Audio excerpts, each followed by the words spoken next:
Ya kan banyak orang protes kalau di Ngasem ini laris tapi kurang resik, kurang teratur lah gitu. Nah, makanya tadi sudah saya tegur, ini Pak Dinas, ini kan tempat Ngasem ini kan tempat kuliner yang membuat pertumbuhan ekonomi menengah ke bawah. Jadi ini menjadi tumpuan harapan untuk UMKM naik kelas itu ya di sini nih ya. Makanya harusnya outletnya UMKM naik kelas yang di kota Yogyakarta ini harus dipelihara dengan baik supaya betul-betul bisa menjadi wajahnya UMKM dan semakin laris ya. Dan saya juga berharap kalau ini kan berjubel antri, sebetulnya lama-lama ini kan bisa melayani secara online juga.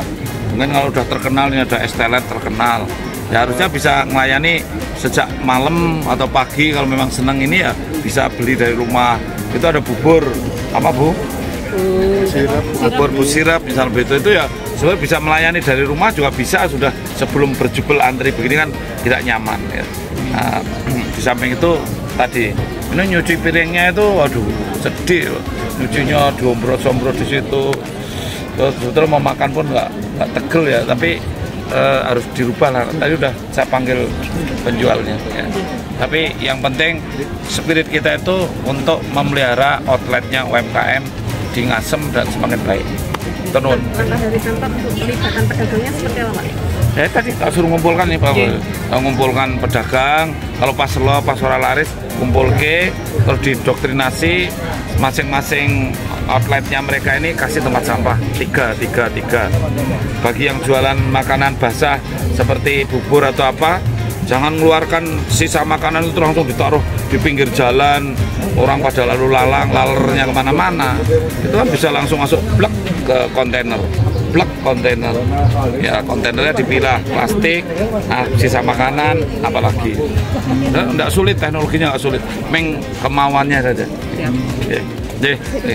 Pesan dari Pak Wali akan segera kita tidak lanjuti. Ini masih berlangsung koordinasi dengan teman-teman pedagang untuk kita membuat sistem pengelolaan sampah yang mampu menyelesaikan permasalahan, karena debitnya sebelum crowd itu sekitar 250 kilo, sekarang per hari sekarang sudah memasuki angka 900 kilo, hampir 1 ton per hari.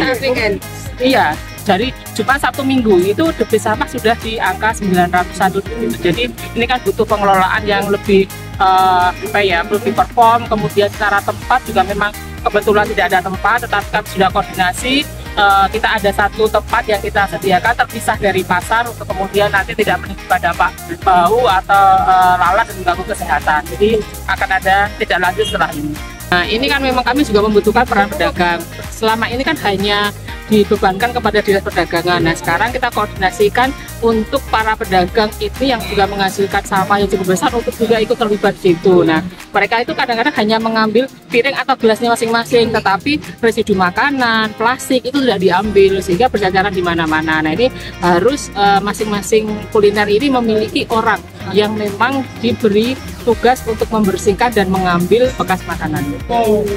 Paling tidak menempatkan, kemudian pedagang nanti juga kita minta untuk membuat tempat sampah organik, anorganik, dan residu masing-masing 3 untuk kemudian kita nanti akan memonitor.